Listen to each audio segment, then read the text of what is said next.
Hello, and welcome to this edition of A Quick Pint. Now, today I'd like to talk about something which a few people have raised with me, which is how can you be sure that a person is a spiteful mutant? How can you identify a person as a spiteful mutant? Because I think there are problems with this concept. Increasingly, I found that people are saying it's my idea, it's my concept. I'd like to stress that it isn't.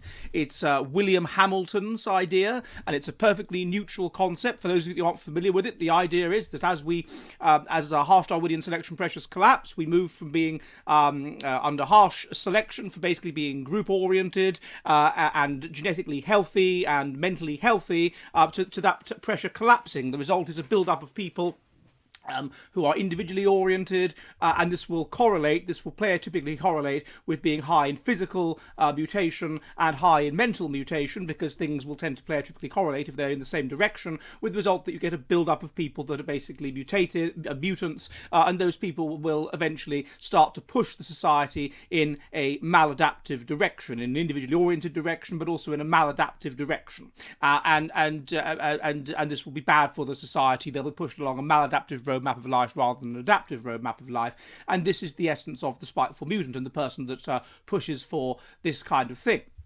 Now, one problem, as with anything like that, is that it has become an insult. As you'll see in the thumbnail, you have people on Twitter trading insults, accusing people of being spiteful mutants. This is a problem. I wish this wasn't the case, but it just slips off the tongue so well, spiteful mutant, that you can see how no matter how objective is the background of the term, unfortunately it's kind of made to become an internet meme. So there's not a lot that one can do about that. The second problem is the idea that you can identify a spiteful mutant, that you can people will ask me questions like, is so-and-so a spiteful mutant? Is so-and-so a spiteful mutant? They'll say so-and-so is a spiteful mutant. Now, I want to hit back on this, and Michael Woodley, actually, who also has been responsible for popularising the term spiteful mutant, has looked at this problem. He's called it indeed ridiculous that you can say that you can just identify a spiteful mutant from sight. Of course you can't. Let me give a parallel example before I go into how you might go about identifying whether someone is a spiteful mutant. What if you want to marry a girl who is genetically extremely fit, who has very low mutational load? You want to ensure that your children have very low mutational load and are genetically, highly, mentally and physically fit. You find a girl who is very, very beautiful. She has a symmetrical face. This implies one of two things. Two things. Either she is low in genetic mutational load, so she just has a symmetrical face, or she has a good immune system, which means that she has been able to fight off disease and whatever very easily, which means she has, in the face of possible developmental instability, been able to maintain a symmetrical phenotype. Now, this could be because her fitness, because of unlikely combinations of genes which will not breed true in the offspring, or it could be because she really does have genetic high fitness, or whatever. There are a number of possibilities. So in order to be sure that your children are going to be equally genetically fit, you will want to know what her sisters look like, what her brothers look like, what her parents look like, and you'll want to know about their mental health and whatever.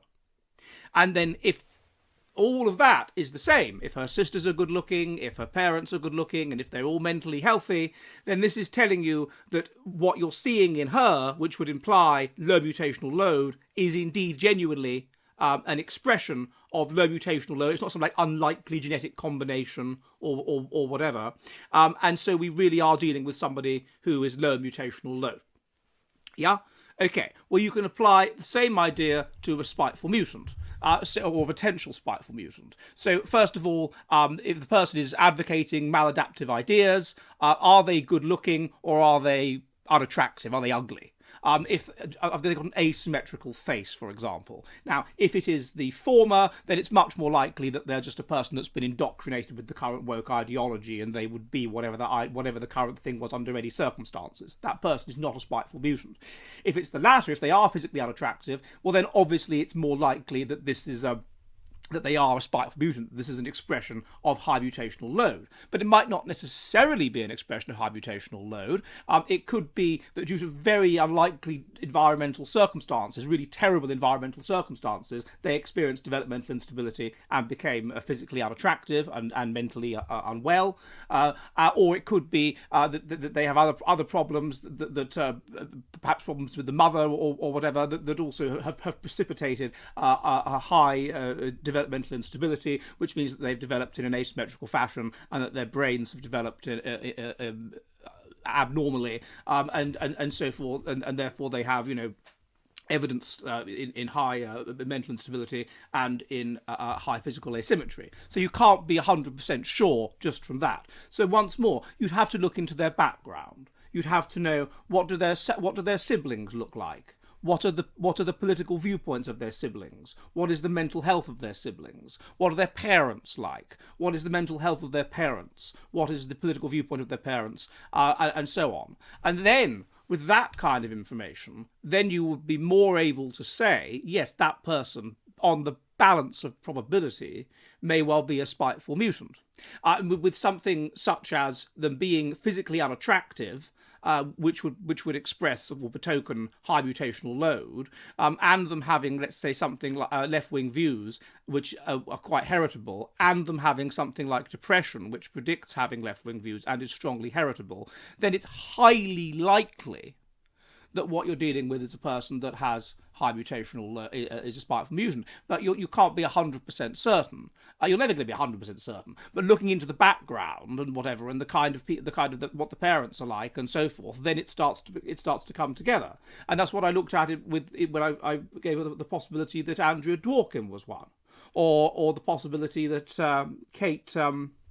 That was that model. That's other feminist Kate thingy was one as well, because the background and the other information about them fits. So it's a problem trading insults in this way, saying that someone's a spiteful mutant. You've got to look into it slightly more, and then you will perhaps come to a more accurate conclusion. So I just thought I'd like to add that nuance.